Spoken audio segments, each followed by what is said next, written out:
y'all. Welcome to Shutter School Podcast, where we talk with creators, dreamers, and doers who are chasing purpose and building something meaningful. It's not about what you do, it's why you do it. And today's guest is the amazing Carlyle Griffin. We are so excited to have you with us to go through all this chaos that has ensued already. I am so delighted to be here. Truly. Probably because we all got to dress down, and that's our jam. We got our camo. Yeah, totally. Yes. I thought today was the day to whip out the camouflage jacket. That's why I was wondering how these hats were going to work when all of us are wearing hats. Oh, I but know. Yeah, it's fine. It's who we are. It is true. Yeah. I'm always in a hat, so I'm always going to be rocking a hat on this show. And if you can't see us, if you're just listening in, we are all in camo By the and way. trucker hats. By the Yeah, way. painting a picture for you. Yes. Imagine 3 chicks in an RV in trucker hats. It's glorious. It's your best dream. Yes. Mm-hmm. Yes. All right. So, Carlyle, we obviously know you well, Yeah. and we have been able to collaborate with you and help you with some of your creative for your upcoming album. Yes. So, we feel like we know all about you, and we just think you're so special, and what you're creating is so special. But for the people who are just discovering you, how would you describe yourself as an artist? I think my music is kind of a conglomeration of a lot of different things. I have a lot of different influences on my songwriting, but also like vocal delivery. I grew up on a lot of 70s folk rock, southern rock kind of stuff. So when it comes to songwriting, I really, really admire people like James Taylor, Jackson Brown, Joni Mitchell, Tom Petty, Carole King, stuff like that. Very kind of flowery, metaphorical type songwriting styles. But I was also very influenced by soul music, Motown, grew up on a lot of that as well. So I think a lot of where my sound comes from is kind of more based in those soul kind of roots. So it's a mix of those two things that I've been trying to marry together. And we had the opportunity when we went down to Muscle Shoals for your album to experience you playing Aretha Franklin on the piano. I think we were all in awe, just standing around like, what just happened in the most iconic place with the most iconic woman. Right, yeah. Well, Fame Studios was where she had a couple of records come out before she went to record at Fame that just didn't hit. She couldn't find her audience. They weren't really sure how to market her. I didn't know that. And you might have to fact check me on this, but I'm pretty sure that's right. But she went down there, and that's when you started hearing things like, I never loved a man the way I loved you, and you got Respect, and you got kind of all of those songs that she became truly known for were recorded in that room. And she's been, huge influence on me. Not somebody that I particularly cover often because I just don't think that it should be done. Right. But that was an exception to the rule because I'm like, how many times in my life am I going to be standing in the same place that, Right. this great, talented woman stood and made all of these beautiful, timeless songs that have influenced me so much. So You nailed it. If you haven't seen that video, go to her Instagram and go It's check out that posted. video. Yeah. It's unbelievable. yeah, I think I'll post the whole one maybe at some point. So along those lines, though, is that how you found your sound, is straight from your influences? Because you have a unique sound that's it's not Nashville. No. It's very jazzy, soulful, heartfelt, not only in your writing, but also in how you sing. Yeah. How did you develop that? Yeah, I mean, I think definitely it came from a lot of listening to that sort of music. Because I remember when I was in high school and started to kind of discover things for myself, what kind of music I like to listen to, I always kind of came back to that Aretha Franklin, Marvin Gaye, Clarence Carter, Etta James kind of jazzy stuff. And all of that, like when you listen to it, that was something that they felt, like they sang with emotion. And I always just really, really admired that. But I also did like a lot of musical theater in high school, did a lot of classical type music that, is very emotive.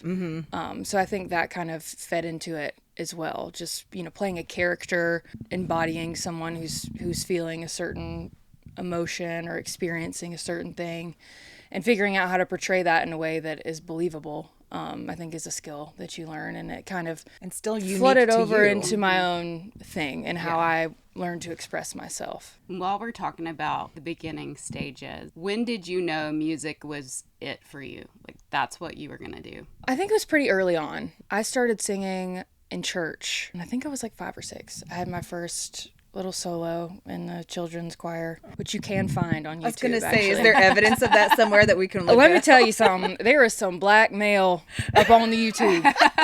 If you dig, it's there. We love YouTube for that. And I mean, honestly, it's kind of fun to watch. And Yeah. I'm going to leave it there. But there is some serious blackmail hanging out around there. But yeah, it started really early. But I was really shy for a long time. It wasn't until I think I was probably 12 or 13 that I had this sort of epiphany. I'd always loved to sing, and I always had this vision of myself like on big stages. And at that time, American Idol was starting to become really popular, and I was just like, oh, I want to do something like that, be on a big stage, be on television, singing my songs and doing this, that, and the other. But I was so scared. I would always like make my parents turn around or close their eyes if I was going to sing, in the living room, or if their friends were over or whatever. I wouldn't just bust out into song. I was very, very shy about it. But I was getting ready for a talent show, I think, in the 6th grade. And I just thought to myself, I was like, you got to get over this if you want to do it the way that I was dreaming of doing it. It's true. And that was kind of the switch. And after that, I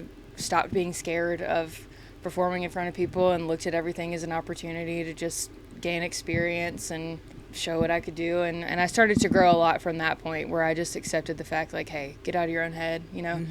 People want to hear you sing. They're asking you because they want to hear. Like, you don't have to be embarrassed about it. And it is still, it's hard. Like, I feel like the shows that I play where there are 4 or 5 people in the crowd are way harder than the ones where there's hundreds of people out and the lights are up and you can't see anybody. Oh, yeah. Because they're just so much more intimate, and you think a lot more about what you're doing because you want it to be heard correctly, and that if you flub something, they might catch it or whatever. Those are a lot more scary just because they're more vulnerable. But yeah, I think that was probably it. 12 or 13, I really constantly was thinking about wanting to do something with music on a larger scale, and it kept coming back to me over and over again. And that's kind of when I started writing. That's when I started taking guitar seriously and grew from there. Started taking voice lessons and got into choir and started doing more of the musical theater thing, and then went to college and kept doing all of that and joined a cover band and sang in an a cappella group and did everything that I could do. So I feel like it's a rite of passage to join a cover band. Like, you have honestly, to do it. And you know what? It was like my dream. And the way that it happened was really funny. I'd always wanted to be in a band. Yeah. I thought that was the coolest thing. And I had been in college all of 2 months, and I was out at this frat party. Those first couple months of college are so weird to look back on, because it's just, you're with all these people that you don't know, and you're learning each other for the first time. And I don't know how they found out that I sang. I think there was a pregame that somebody dared me to sing a song, and then they were all like, okay, keep going. And I'm like, Yeah. Okay, I'm just trying to have a good time, But we ended up going to this fraternity party. I was with my friend Tatum. There was a band in this basement bar we were at, and she's the type that would she's not scared of anything. She doesn't care. Yeah. And I'm just not that I'm not scared, but I hate going up to bands and bars and be like, can I sing a song? Yeah. I hate doing that. I don't want to do that. But she didn't care. They had taken a break, and the lead singer was off in the corner smoking a cigarette, just enjoying his time off. And she goes up and she says, hey, you need to let my friend get up and sing, because she's really good. I feel like you need a friend in your life like that. Totally. That just pushes Because you. if it hadn't been for her, this would have never happened. Yes. But she's like, you need to let my friend sing. She's really good. And he's like, okay. Karaoke's in at a bar 9. telling me her friend, whatever. And he's like, all right, well, if she wants to sing, tell her to come over here and audition or whatever. And so she came back and told me that, and that fired me up. I was like, oh, audition? Mm-hmm. Okay, let me show him a little something. You think I can't sing? Exactly. Watch this. So I walked over, and there's some contention about what song that I sang. I think it was At Last by Etta James. He says it was, I think, Drift Away by Dobie Gray. Not sure. Both classics. Doesn't matter. Yeah. Can't go wrong. But the answer was yes, you can get up and sing. So I got up that night and I sang a couple songs with him. And then we got to talking afterwards, and he's like, yeah, we've been looking for a female lead singer. Would you be interested in maybe coming out and jamming a little bit and seeing if it's a good fit? And I was like, 100%. Yeah, so then I played with them for 5 years, the whole time I was in college. We're still really good friends now. Wow. Yeah, and our families are good friends. We hang out. You know, we have this big thing that he does with his family. His name's Austin Fail. He's also a really, really talented musician. He lives in Charleston now. But his family has a lake house out in Lake Murray, Chapin, South Carolina, so like near Columbia. And they do a thing called Point Fest every summer where we all come down and like they set up a little stage by the lake and boats come in, dock in the cove and like listen to music all day. It's a little music festival, but it's so fun. So like it's just weird how small things like that can kind of change the trajectory of your life. Because I really I learned so much about myself as an artist and just how to perform while I was with them, because we were playing 2-3 gigs a week. Oh wow. 3-4 hours a night. Wow. Just to these college bars or wherever, and you learn a lot. You learn how to deal with things on the fly and how to be a performer, how to get a crowd going. So that was a really, really good basis to have when I eventually graduated and moved to Nashville. Well, shout out to your friend. Yeah. Yes. One thing I wanted to talk about with you is, one thing I love is how unassuming you are. And you just have this quiet confidence. And when you get on stage, people's jaws just drop. Seriously, though. But you are so humble, but yet you carry this confidence that you know you're going to own everybody in that room once you get up on the stage. But nobody else knows that until you start singing. And it's absolutely incredible. So to hear that you kind of struggled with that when you were younger is really interesting, because you would never guess it. Now when you get on stage, it's like, holy cow, this girl, she owns every room, y'all. Well, thank you. I really appreciate that. And it was certainly a journey to get to I bet. to that stance. But I don't take for granted that this is a gift that I've been given. Yeah. Which I think is probably why I approach it that way. Yeah. I don't like to think that I'm, better than anybody else by stance. It's just, this is just what I do. It's just my thing. This is the thing that I'm good at. I'm not good at math. I'm not like Same. I can't draw. Like I'm not super I'm not going to be a world-renowned surgeon or anything like that. Like this is my thing. This is what I'm good at. So that's just kind of how I try to show up in places. So in a city full of country music, you're obviously different. So how do you double down on that and being authentic, like staying true to who you are and the gifts that you've been given? Yeah. I mean, I think the best way to approach that is, like you said, to just double down on it and be completely true to myself. I think that when I first moved here, that was a strength rather than a weakness that I had, because the songs that I were playing sounded so different from the other people that were on the rounds that I was playing. So it got me a little bit more attention more quickly, I think, because of that. And now it's just kind of become my thing. Like people expect that out of me, They know that when I get on stage, it's not going to be 3 chords in the truth. No, the truth is going to be in there, but there's probably going to be like 10 chords involved. And I can't help it. I took jazz guitar for 2 years. And it either really helped me or ruined me, depending on which way you look at it. I can't help it. It's just who I am. But yeah, they just come to expect that out of me, which makes it pretty easy to just stay in my lane and do what I'm good at. Because I wouldn't say that country's not an influence. It was big in my house when I was growing up. I don't think we listened to anything but country, when I was young. But it's not something that is like completely evident. It doesn't sit at the top of my big influences. Still something that I enjoy, but it's just not what I turn to. It's not what feels right to me, which I think is weird to some people, just because of like I grew up pretty redneck. I couldn't tell. I love that about you. And I love that about me too. I do too. That's like that's such a big part of my childhood and who I am. Like when I was growing up, I was in a deer stand with my dad as soon as I could walk, pretty much, and grew up doing that. We used to deer hunt all the time. He guides bird hunts now, so I'm always out when I'm home. If I've got a chance to go get in the woods, I'm going to do it. And just always love that so much. But nobody gets that from my music. No, not at all. They when don't. you're on stage, it's completely different. Yeah, but I also think, too, that, like, because I've lived that life forever, I just don't, that's not how I feel I need to express myself.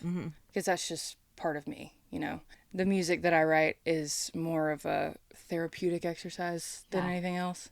that's what my feelings sound like, pretty much. Not like the life that I've lived. That's so interesting. Yeah, you're not writing about dirt roads and right. Yeah, pickup because trucks. I know that. I know deer that. stands. You know I that know that well. so well. Yes. Really, I could. I just don't feel the need to, because I understand that, you know. Yeah. But the way that I kind of approach my songwriting, or just the ideas that come to me, is I'm sitting down to try and figure something out, or try to process an experience and just figure out where my head's at, you know, and get those feelings off of my chest, because I can't talk about it. I just can't talk about my feelings. Well, and I feel like musicians, songwriters in particular, that's how they go through therapy. They sit down and they write, and 100%. that's how they process their emotions. 100%. And we've had the conversation before how you're not a crier. No. So that's definitely how you get your emotions out, because homegirl ain't crying at all. No, I mean, Just now writing listen, epic it does, songs. it happens from time to time, but there will be no one to witness it. Yeah. Yeah. If I can help it in any Yeah. way. Yeah, that's just, I never really have been. I've never been like a super visibly emotional person. Mm-hmm. I've just always kind of dealt with things introspectively, which I think is why songwriting is such a outlet for me. I don't know if I just feel like expressing my feelings verbally is inconveniencing people. Maybe that's part of my break, and I feel like if I write songs, then my feelings then become like a commodity that people can enjoy. Are you just not a reactor? Like, are you just taking time to process and figure out how you feel about whatever's happening? I think so much. Yeah. Yeah. Okay. But that's good. That's So healthy. much. Yeah. That's just, I mean, I always have been super introspective and just always internally processing stuff. Yeah. Like I don't really speak out of turn a ton. I usually, if I say something, it's because I've thought about it. Yeah. Yeah. Or if I do something, it's because I've thought about it for a long time, you know? Yeah. I'm not super good with stuff off the cuff. It's usually been processed. Yes. Well, you're killing it on the podcast.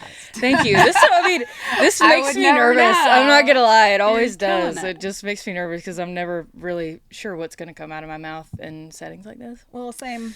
But I've anyway, it's never fun. It's interviewed fun anybody on a exercise. podcast, Yeah, so this is- I enjoy it. It's a good exercise for sure. It is for all of us, actually. crushing it. We are crushing it. I've got my note all of cards. us. Y'all are Doing going to see me so reference my well. note cards from time to time, but we're new at this, guys. We are. We're new. All right.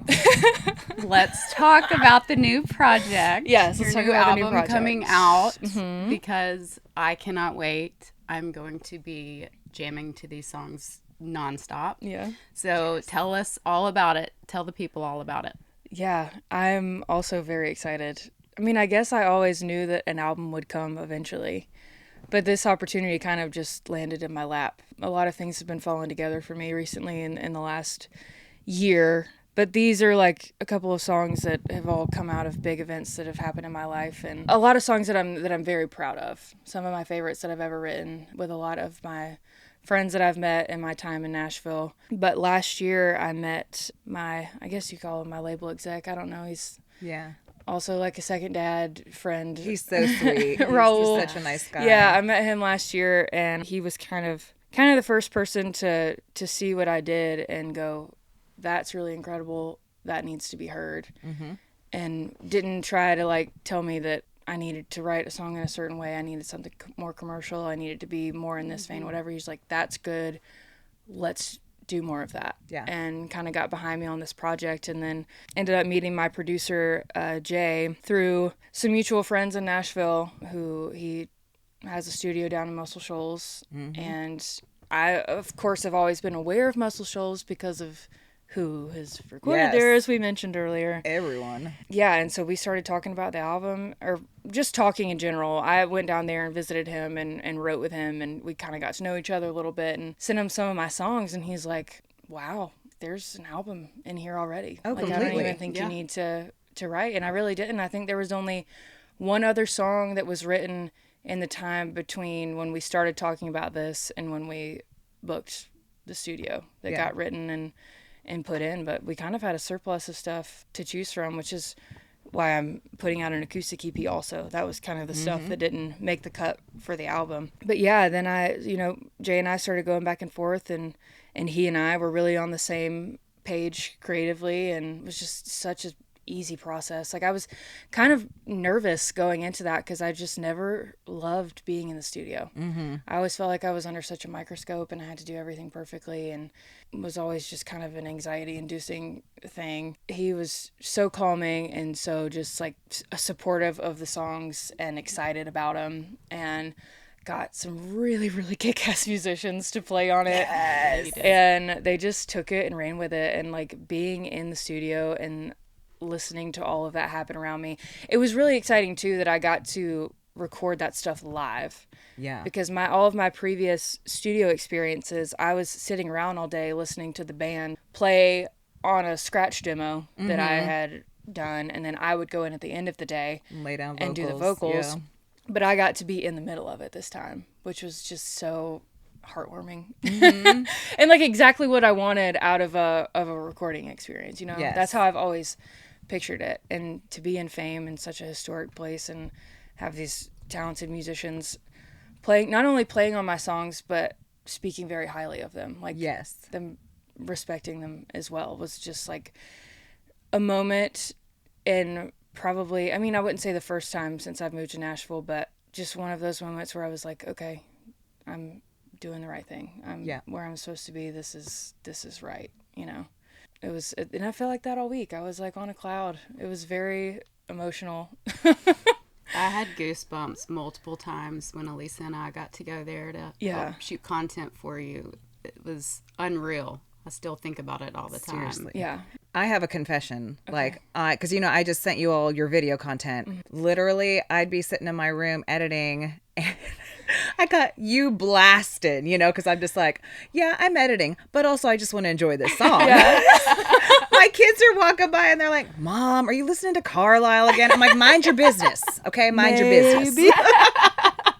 I love it. But like every single song that I have heard you play, I'm obsessed with. And this album, I mean, I know personally for us, we're just like, we cannot wait. Like, let's get this going. Like, give us a date on the calendar. We're gonna jam this for years. I'm so excited because I'm genuinely so proud of every song on that record. There's not one that I'm like, you know, maybe. No.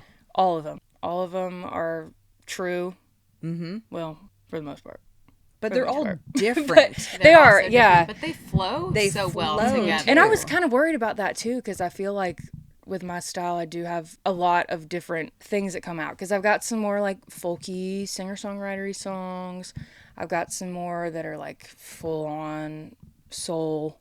Some that are kind of in between the two, you know.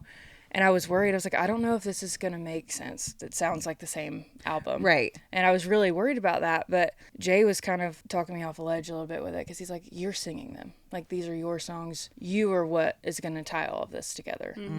Absolutely. And the more that we did it, I mean, every song I think is really unique.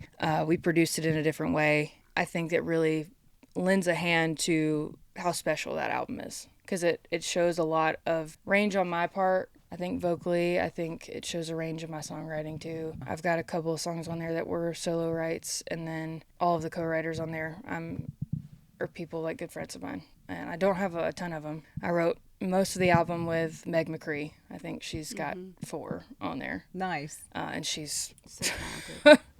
wicked talented. When I found out she was a fan of mine, I was like, are you kidding me? Because I was obsessed with her for so long. Her music's just so good. And she's kind of the same as me, where she's just, you know, left of center. And she does what comes to her. And she writes music because it feels good, not because it's what's going to sell, you know. And I really admire that and respect it. And we really connected, I mean, from the get, creatively. I've got most of them with her. I've got one with Emma Zink, who's an absolute powerhouse. She came down to Fame one day and put acoustic guitar on the song that we wrote together. She's just so another one that I was in total awe of when I first moved here. Girlfriend can jam. Oh my gosh, she's so good. Like off the cuff. Every time I see her, I'm just like, wow. Yeah. She's so cool too. She is. She's cool. so cool. I love her so much. And then I've got one with Collins Horton, who's also an incredibly talented songwriter. And that one's the one that we have is definitely the most emotional on on that album because Yes. it's about my grandfather, and he was probably the only person I think I would have trusted to write that song with. Yeah. Because I knew he was going to take it really seriously and make sure that story was told authentically and from the heart. So that one I'm really, really excited about to have out in the world. And if y'all don't know, I'm just going to interrupt here. Collins Horton is my brother, my big brother. Yeah. He's really good at writing sad songs, especially about Rips the grandpas. heart out. Yeah. He's got a great grandpa song too. That the first time I heard it, I was like, Yeah. oh. He will rip your heart out. Oh, totally. But it is such Over a and over beautiful again. Totally. song. Over But then and he'll over like again. package it back up and I be know. like, it's okay. But the wild thing is he has the ability to do that within like one song. Yes. Yeah. But he did a really good job helping me with that one, and I'm really excited about it. And then I think the rest of it was written with CJ Field. Ugh. Yeah. Yeah. We love Who, him. I We mean, love him. I Like, I love how him can you so not? much. How can you not love I love CJ? him so much. He's just so himself. He's Yeah. He's yes. so himself, and himself, he's and it's so fantastic. creative. Writing with him is so fun. I do kind of have to like shepherd him a little. Sometimes. Wrangle him in, keep him focused. But I mean, but because of that, like he's just, he'll say whatever comes to his brain, and I can't do that. Like I mentioned earlier, I Right. think before You're I a say a lot of the processor. time, and so I love writing with him because our approaches are so different. Like he's just whatever is on the top of his head, he's gonna say it. I think that's what it is, though. I feel like he just has this lightning rod to heaven that's just like, bam, bam, bam, say Yeah. this is creative, like do this. And everything that comes out of his mouth, you're just like, that's witty, that's comical, Yeah. that's creative, that's like, I know. It's Actually, great. where are you getting this? I actually told him recently that I would need a helmet to tour his brain. Oh, you need a helmet. You need a Kevlar vest. It is fascinating. It needs to be studied. I don't know if I want to go that far. I don't know if I want to get up in there. Because I like my spot outside. Outside of this. Yeah, but he's so fun, and I get to play with him every once in a while too. And he comes into yeah. town and does his full band shows. Yeah, and he's just always. I mean, watching him perform live too is an experience. it's a kick. He's so good. He's just so good, and he's so passionate and talented. He's up there shredding guitar and sweating, and he's just like, it's just so rock and roll. It just it comes through him. Like you see Yeah. it physically just Yeah. come through him, and it's like you can't help it. No. Yeah. And that's just his thing. It's It's amazing. Awesome. Yeah. I wanted to know if there is a particular song on your album that you are most proud of. Because I know you did some solo writes on there and you did some collabs, but is there one that you're just like, this is who I am and where I can see myself going? Yeah. I have to think about that for a second. Because I have a couple of favorites, but they're favorites for different reasons. Right. Yeah.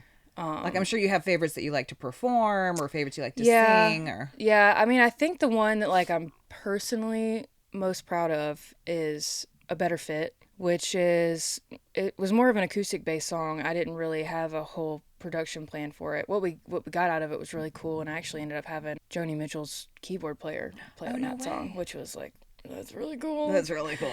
But that one was one that I wrote alone, and Okay. it was after, I mean, I had been co-writing a lot, which when I first moved, I didn't do. Like, I didn't understand it. I didn't even know what that was. You know, people around town were talking about, hey, you want to get together and write? And I'm like, write what? Don't you just write a Because song? I'd always done it alone, and then I, started to find that group of people that I really connected with and was able to write something honest and that felt like me. But after I'd done that for a while, I realized I was like, I haven't written a song by myself in a long time, and I think it's really important to do that just to keep that muscle kind of Oh yeah. working, and also just to prove to myself I still knew how to do it. Yes. Yes. But that was the first song that I had sat down and written alone in a long time, and I kind of sat back and I sent it to a couple of my close friends that I trust, and they were all like, this is nuts. Yeah. And it was just kind of validating for me, that I do have the ability to sit down and write a song that's good, that people respect on my own. Because I think it's hard a lot of times to step into a room, especially with people that you respect and that you're fans of, and expect yourself to create something good, because it doesn't always come. It's not, songwriting's not something, it's a skill, but it's not, something that ever becomes rote. Every time you walk into a songwriting session, it's a different experience. Right. Yeah. You never really know where your brain's going to go. You don't know if if it's somebody that you aren't familiar with, you don't know if you're going to vibe with them enough to like get something out that makes sense or that you feel good about. And it's just that unknown is really scary. So to just have that time kind of alone to center back and be like, okay, you do have this, you're capable, you can go into these rooms and you can write a song, you can do it. Yeah. You know, just kind of coaching myself to be like, okay, you know, you are talented enough. Yeah. You're supposed to be there. So that, I think that one personally is what I'm most proud of. But there are a couple other songs, like one I wrote with Meg called Question Mark. That was a really fun song that she and I wrote together. And we had to chase it for a while. It didn't come. Yeah. It didn't come immediately. But I had gone into that session with a chorus already written and had no idea what the story was. I didn't know where I wanted to take it. Yeah. I had no clue. I was just like, this is here. I think it's good. I'd like to do something with it. Yeah. She's like, yeah, sure. Like, this is awesome. Let's, you know. And she's just great at like combing a meaning out of something and love that. and giving it direction. And so we were talking back and forth, and she was telling me about this thing that Bob Dylan used to do when he was writing. He would take newspapers, magazines, whatever, and comb through the articles, and he would look for just like small phrases, sentences, whatever that spoke to him, names, places. And he'd write them down, and then he'd kind of use that as a inspiration point for the stories that he created in his songs. So she had some New Yorker magazines at the house and some old poetry books and stuff. And so we just sat out on the porch and started looking through those magazines and pulling things out of articles that we thought were cool. And that's kind of how we wrote the verses of that song. And just as we were writing it, developed the storyline. And it was so cool the way that it all tied itself together. Yeah. And that song in particular has some of my favorite lines, I think, that I've ever written in it. It's just... What's one of the cool. lines? One of your favorites? My favorite one is the line that inspired the title, which is, she wrapped herself around him like a question mark, knowing she wasn't his answer. Yeah. So good. We wrote that, and we both looked at each other, and we were like, You're like, shut your mouth. Uh-huh. That was Yeah. it. That says volumes. That's it. uh-huh. Yeah. Mic Yeah. drop. Yeah, Yeah. totally. So that one was a really, really fun write. And it's just a different song, too. Mm-hmm. But that one, and then there's one that I wrote with CJ that's called Now It's Just Over. Is that the one you performed at the local that was posted? I wasn't there for that, but I saw the video after, and I was like, ugh, FOMO. Major I had FOMO. Major FOMO missing that. All the time. Yeah, that one. So, of my soul influences, Johnny Hathaway became a big one for a while. And I've got my friend Matt Schlehetka. He's played guitar on a couple of my singles, and we got to be friends. And he runs this thing called the Greasy Chicken Review. You had me at Greasy Chicken. And he does it at Eastside Bowl once a month, every second Tuesday of every month. And it's actually how I met Jay, my producer, through this. Because he was part of the house band one night. Yeah. But it's all B-side, deep cut covers of old rock and roll, Rolling Stones, Tom Petty, so Warren good. Zevon. He does some like Lucinda Williams, and just all over the place. Really cool stuff. There was a show that he did a Donny Hathaway song that my friend Ross Livermore sang on. It's called I Love You More Than You'll Ever Know. And I've found some of my favorite songs of all time through Greasy Chicken. I have to give that to Matt, because he's just, I mean, I have a record collection, and this is how Matt and I kind of hit it off to begin with, because he's got a this thing called Old Soul Record Club, where he's got a kind of a record shop in his basement, and does a membership thing where he sends people out these cool albums, and he's just such an encyclopedia of knowledge. Like, I thought I knew a couple things, and then I talked to him for a minute. I was like, oh, I'm an idiot. Darn it. So yeah, he's introduced me to a lot of really great music through that. But that was one, and I was sitting in the audience that night, and I was just like, oh my gosh, I am obsessed. Because it's just not something that you hear ever. The way that song was constructed, it's so slow, and it's very emotive, and everything's like got to be right, kind of in the pocket. But it's also very free at the same time. And you're like, how is that even possible? Yeah. But I just kept listening to it over and over and over again. I was like, I really want to write a song like this. It was just kind of inspired by that. And I had kind of a framework for it. And CJ came in to write one day, and I was like, just listen to this. I don't know if this is something you'd be interested in, but here's the idea. This is what I'm thinking. And I played it for him, and he was like, oh, 100%. I've got this. 100% I we're know where doing we're that. going. Yeah. And he was the perfect person to write it with, too. Oh, yeah. You know, because it's his style also. But Yeah. yeah, that one. And that one to record was really cool. That one is recorded? Uh-huh. It's Okay, going to be cool. on the album. Yeah. It's super, like, dynamic. That was important Yeah. to me, too. Yeah. Because, like, in the Donny Hathaway song, there's kind of, like, this B section that comes up in the middle that's just right in your face, and then it all Grabs sucks it back back. up, you know? And we kind of did something. It's not exactly like that, because it's actually more of like a chord change that we kind of put in there for the B section, where it's just, I wanted it to be right in your face. Yeah. And then kind of fall back Yeah. at the end. But that one, for a lot of reasons, that one's vocally really challenging to sing. It's really emotional and kind of challenges my range a little bit. But It's powerful. yeah, It really yeah. is. And I think it's something like, it's more simple, because I was kind of scared of that too. And I was talking to CJ, I was like, is this too just like on the nose? Yeah. And I was like, no, like this makes sense. Like, this is a feeling people have had. It takes you on a ride. Yeah, Yeah. absolutely. So yeah, that's why I'm really proud of it, because I don't think the songwriting on it isn't something I had to think too much about. Like, it was right there. Like, I had experienced that. I felt it. Yeah. I wrote it. I didn't really have to put any flowers on it. You know what I Yeah. mean? It's just, that's what it is. Yeah. You didn't have to cry about it. I didn't have to cry about it. Not where anybody could see me. But it was thoroughly processed. Absolutely. Yeah, that one took a while. But yeah, there are a couple of those songs on this album that took me a long time to process. But now I'm over it, and like now it's out and it's done, and I get to like show other people, you know, what I've been through, and I hope that there will be an ability for them to connect with those songs too, because I think there are a lot of specific things on this record, but there's also a lot of universal emotions too. I'm not a kind of songwriter that I think everything needs to be laid out for the listener. I like to write in a way that, you know, it's my experience that I'm writing from, but I want you to be able to listen to a song and that reminds you of you in some place in time, and like maybe another person that you went through something similar with. I want the listener to put themselves in my shoes, like in that song, and feel it personally. Well, even just that one line about a question mark, I felt myself unboxing that one line and how it applies to me. And I think that you're so good at that. And I mean, all the people that you're co-writing with, the lines, the lyrics in your songs, you take pause Yeah, totally. on each line and you're just, oh yeah.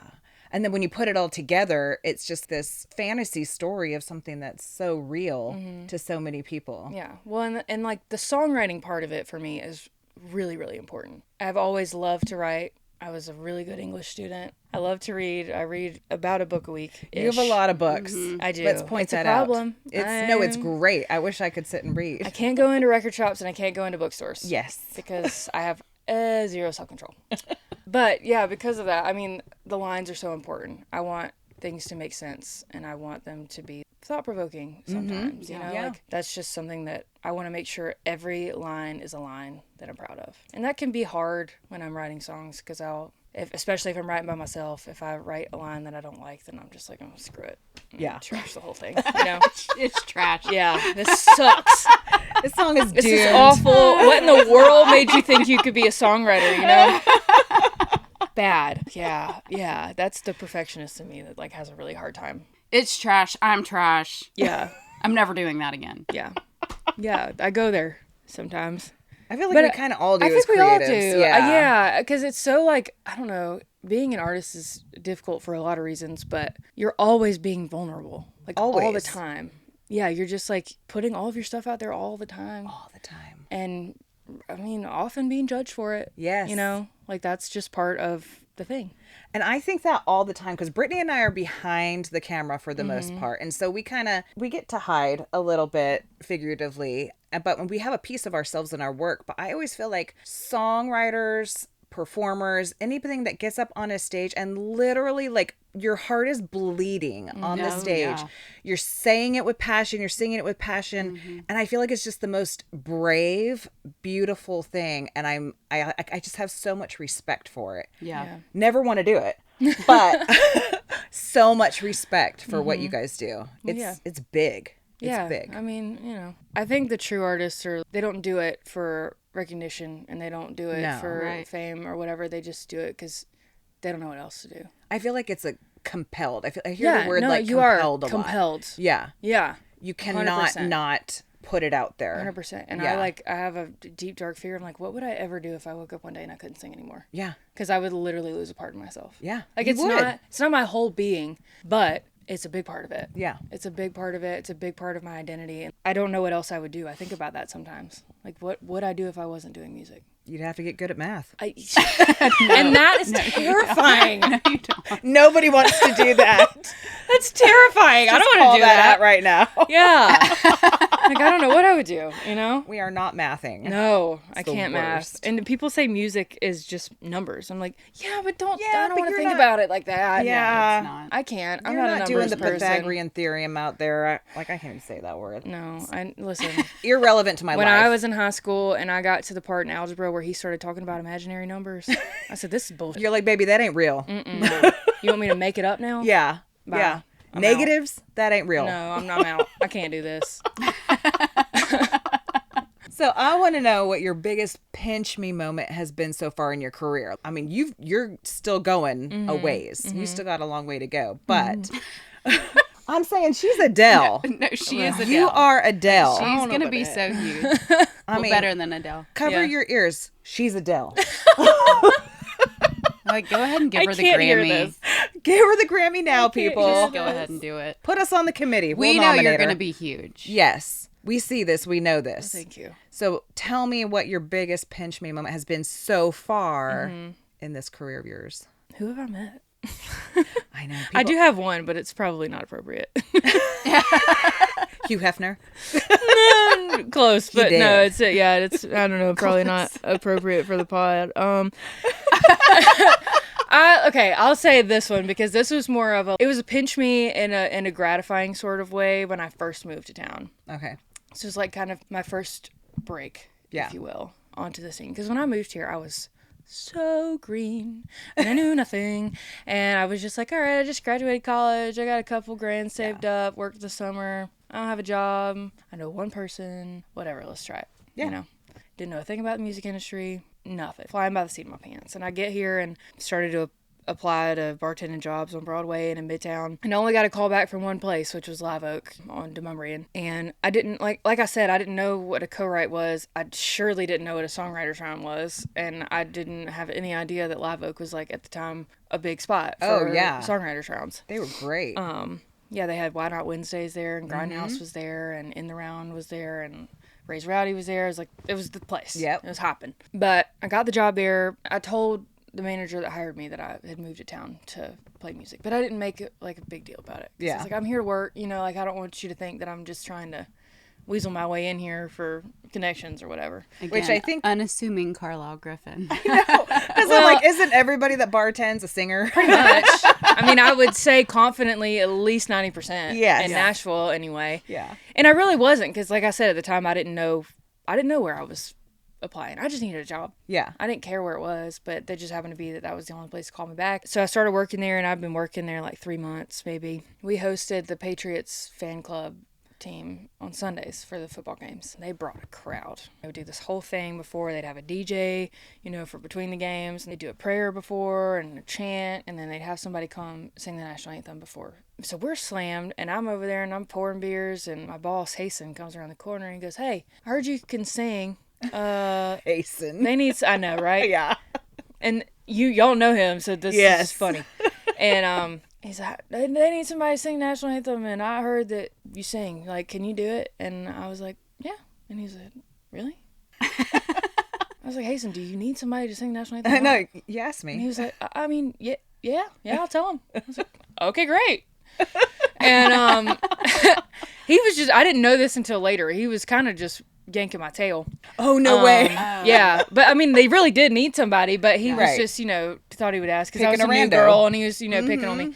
Little did he know. He's in for it. Oh yeah, I sang national anthem at Clemson a lot for Yeah. baseball games and basketball games and softball games. And Nice. yeah, I did it a bunch. So not that singing the national anthem ever gets easier. It is the hardest song Yes. to sing for a number of reasons. But I kind of thought to myself, I was like, this is a thing I need to do. A little pivotal moment. So I got up there and somehow managed to bust out one of the better versions that I've ever sang. Wow. Off the cuff, which was impressive to myself. Yes, yes. And I the bar's packed, and I see Hasten in the back and our other owner, Dave, up in the sound booth, and I see both of their jaws just like hit the floor. And I finish, and the crowd goes crazy. Wild. Crazy. And I go back behind the bar to go back to work. And, and Hasten comes around and goes, hey, you're fired. He said, you can't work here and sing like that. I said, I'm not ready to be fired yet. If you don't mind, could I just stay for a little while? And he's like, I guess. Unless you got a record deal, baby. Yeah, I know. gotta work. But it was like, that was kind of how I started to get into things, because he Nice. kind of started introducing me to some people. Nice. And a couple of people that ran the rounds there. I met Nikki T and Matt Burrell that were running in the round and Raise Rowdy at the time. Yeah, they're great. They kind of gave me a break to get on some of my first big rounds in town, and have been great supporters of me the whole time as well. Nikki T actually did one of the first articles I ever had written about my first single. Yeah, they were super, super supportive, which was great, because at the time, Raise Rowdy was super country. Yes. Super country round. Yeah. And then I got up there and did my weird shit. And, and Nikki T was like, yeah. Yes. We need more of this. Yeah, totally. And it was so gratifying Yeah. for me, that somebody like him, who I knew had seen a lot of talent and like had an eye for it, was like, yeah, you're really good. Yeah. Awesome. Thank you. Do need that validation. Yeah. Thank you. So that was kind of, how things started to snowball a little bit for me. And I guess I have met some people in my couple years. One of Hasten's really good friends, Jesse Triplett, is a guitar player for Collective Soul. Yeah. And so I've got to go to a Collective Soul show and go backstage with the band. And like, they were opening last year for Hootie and the Blowfish, and I got to go stand side stage and watch the whole show, and took a shot with Darius Rucker. That was really cool. Like just stuff like that, where I'm looking around and I'm like, what? Yeah. What is Nashville's a happening? crazy It's place. crazy. Yeah. Like, you don't know who you're going to run into or meet Yeah. or the experiences you're going to have. It's surreal. I guess another one also happened in Live Oak. I was playing Vaden Willis's round, Smash Farm. Oh, yeah. And I was earlier in the night, but later in the night, he had a round with some heavy hitters. He had Bobby Pinson, Paul Jenkins, and Kiefer Thompson, and there was somebody else. I can't remember who the fourth one was. But Yeah. Paul Jenkins wrote Tennessee Orange, Meg yeah. Maroney's hit. So they were playing the last round, and Vaden came up to me, and it was like, that song hadn't been out super long at this point. He came up to me, and he's like, hey, I got Paul in the last round, and he wants to do Tennessee Orange, but he wants a girl to sing it. Oh, cool. Could you sing it? And I was like, well, I don't really know it, but he's like, oh, I'll get somebody else. I said, no. That's Hold not on a what I second. said. That's not what I said. I got 2 hours. I'll learn it. Yeah. So I did. I just listened to it a couple times in the bathroom. I was like, all right, well, give it my best shot. Yep. And so I got up on that last round with all those guys and did the song, and they were like, oh. Yeah. Okay. And Kiefer, who was, he's a part of Thompson Square, Okay. the duo, him and his wife Shauna, came up to me afterwards, and he's like, why do I not know who you are? Exactly. He was like, that was so great. Like, you got up there and you did your own version of it, and it was really good. Like, he's like, I'm super impressed. Yeah. That's kind of how I ended up with my first little management deal, was with Vaden and Kiefer, and got to go open a show for Thompson Square. That was the first time that I had somebody, that was also an artist that is really accomplished, look at me and go, yeah, this is awesome. You're doing the thing. And we do what you're doing, Yeah. and we see you. Yeah. Yeah. Totally. So that was another one that I was like, okay, in the right place, doing the Yep. right thing. Yeah. You know? He's been a great supporter. Him and Shauna both really great to have in my corner. So that was cool, because I used to listen. When I was growing up, Thompson Square was huge. Yeah. Yeah. You gonna kiss me or not? Hit. And it was just so wild to see them in person and Yes. be friends with And them. to talk to them. And I yeah. know, and hang out on the tour bus and Yes. do the whole thing. I was like, this is wild. Yeah. It just speaks to the talent, though. Mm-hmm. It really does. Well, thank you. Yeah. It's We think everybody should know you and sing for a while now. really That's do. You're one of our first guests on the podcast. We're like, everybody needs to listen to Carlyle Griffin. I appreciate that. Yeah. It We're means going to a put lot up to a me. billboard somewhere. Yeah, I think we somehow. should. We Yeah. have plenty of we'll check our badass resources. photos for it too. Yeah. Well, I've been very thankful to have y'all as a part of my journey It's been because so fun. It has been your a blast. vision and insight, the both of you, just the way that you conduct yourselves professionally and you show up creatively. I love everything that you do, and I'm just very blessed to have you on my stuff and on my team. Same. And Thank you. We feel so to honored. be supporters, it means a lot to me. Yeah. We have rapid fire questions. Okay. We love this. We're always going to end with some rapid fire. All right. Dream duet partner, dead or alive? Dead or alive? Yeah. Okay, I'm gonna need a minute. You're not going to offend anybody, especially if they're dead. No, I'm not worried about offending anyone. I just want to make sure this is the right answer. Because I like a lot of dead people. Now that's a clip we're going to post. We're just going to post just that line. No, you know what? This one's not dead, but he's just not touring anymore. Bob Seger. Oh, I love Bob yes. Seger. Bob Seger is my I dad's favorite. Bob Seger, and I'm so sad that I will never get to see him live. That's like, Yeah. that one hurts a little, but Yeah. I think I could do well with Bob Seger. I could see takes that. me back. Yeah. That takes me back. I'd say, yeah, him or like, I'd love to do one with Chris Stapleton. I feel like that'd be cool. Oh my gosh, are you Don't kidding? tease me. I know. We're just gonna put that out one there, on the Chris. universe. I know. Yeah. If you're listening, Chris Stapleton, Yes. Give me a call, bud. give her a call. We could do something Yeah. cool. Okay, next song you wish you had written. Also, a lot of those. I'm gonna go These Days, Jackson Brown. Yeah, Jackson Brown's so good. I'm trying to think. There's one James Taylor song in particular that I love, and I can't think of the name of it right now. Fire and Rain, Mexico. No, it's none of those. He wrote How this sweet it is to one. be loved by you. He didn't write that one, I don't think. Dang it. He sang it. He did. He did sing it. No, this one he wrote it to Joni Mitchell. Oh, maybe I don't There's know also this a one. couple of Joni Mitchell songs that I wish I would have written. James Taylor, You Can Close Your Eyes. I don't think I know that one. I don't think I know that one either. That's Ooh, it's listen a to that in the car. it's a deep cut, but Okay. I just something about the construction of that song, I just love it. Oh I my love songwriters like James Taylor, Jackson Brown, and I think Tom Petty's really good at this too, of writing lyrics that are so simple but also so profound Yeah. at the Yeah. same time. You do that well. Yeah. Well, thank you. Thank you.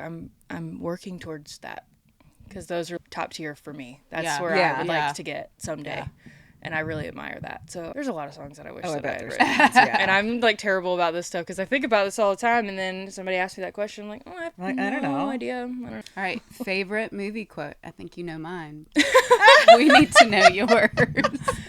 Favorite movie quote. But I know you know lots of movie quotes because Yeah. my brother appreciates this about you. Yeah, I do. My whole family. And my sister's way better at it than I am because she's just like an encyclopedia of stuff. I was talking with my sister last night about Shag, and I was like, I met somebody that knows Shag. Yeah. And I was like, That was Carla, wild. I know Shag. Because that movie, honestly, to me, was like a fever dream. Oh my gosh. I was obsessed convinced with no it. one's ever seen Yeah. it. I've no. never seen it Ever or seen heard it. of it. Oh my gosh, so- girls' it's night. so- it's okay. so, the lines are so funny. Yeah, I would have to say it's probably something from Tombstone. Like, Love that movie. Wyatt. I stand corrected, Wyatt. You're an oak.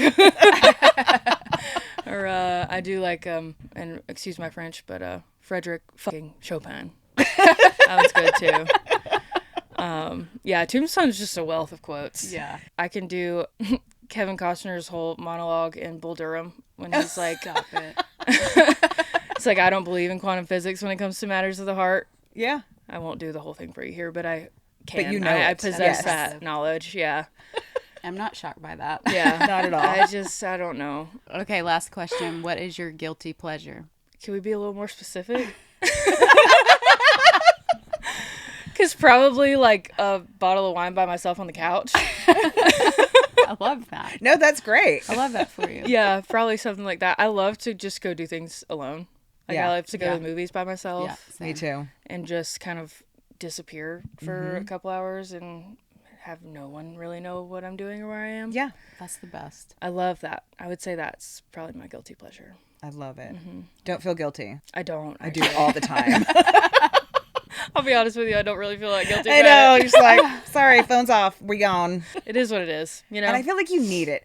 Maybe that's part of the creative in us. Yeah, for because I feel sure. like you have have to to recharge disassociate and- and recharge and have the space to do that. Yeah. Yeah. Absolutely. It's, I have to do that quite often. yeah. I'm I like don't daily. have many opportunities. No, having a well, and for me four-year-old, too, but- like everything that I do with music and then if I'm working, because I still bartend, working at all, I'm out. I'm out. I got to be around people. A lot of times I have to be nice. You have to be on. Yeah. You have to be on. You have to be on all the time, and that's Yep. exhausting. It's so exhausting. It's exhausting. So if I get an opportunity to not do anything, yeah. I'm going to do that. Yeah. Yeah. And I'm going to love You're going to do it hard. Yeah. Totally. Well, thank you, Carlyle, so much for coming. you and we for hope having that you me. come again because, I mean, we're going to want the follow-ups of the next album Totally. and the next And album. Totally. And we're going to follow you on tour, and it's going to be awkward, but you're going to Yeah. love it. We're just going to do this in my tour bus all over the country. All over the Yeah. country. Yeah. It's going to be great. We'll have a live broadcast. Totally. It'll I'm be so pumped. fun. I can't wait. I Yeah. love that plan. Yes, thank you so much, Carlyle, for joining us. We love you. We are so proud of you. We cannot wait for the album release. We cannot wait to release all of the images that we Oh took. my God. I've been because sitting on them. I can't wait. They're in the I can't vault. wait. It's absolutely Yes. killing me, I know. but yes, you are the best. We love you and love can't y'all. wait for everybody to discover you because everybody needs to hear your music. Everybody. Everybody. Seriously. Like, Go listen to seriously. her now. She's the best. We're telling you. Yeah. And we'll be sure, we'll post all her things on there. Yeah. So if you all want to follow her on Instagram, listen to her on Spotify, Apple Music, all the things. She's out there and there's there. so much more coming out. So have a listen. Yeah, You give will them not all your regret it. handles and Yeah. You Sign can out for find us. me at Carlyle Griffin Music, pretty much on all the socials, I think. And Yeah, I think just Carlyle Griffin, wherever you get your music. Yeah, pretty simple. That's it. Shutter's full, everybody. See Shutter's you next full. time. we can cheers. Yeah, clink it. Cheers. Okay, until next time. See you in the next episode. See you bye. Bye. Push all our buttons. Push Like, all our follow, buttons. subscribe, all the things at Shutters Full Don't Podcast. push our buttons in public. Or do. Or do. We have great retorts. Okay, bye. Okay, bye. I feel like we should make this awkward.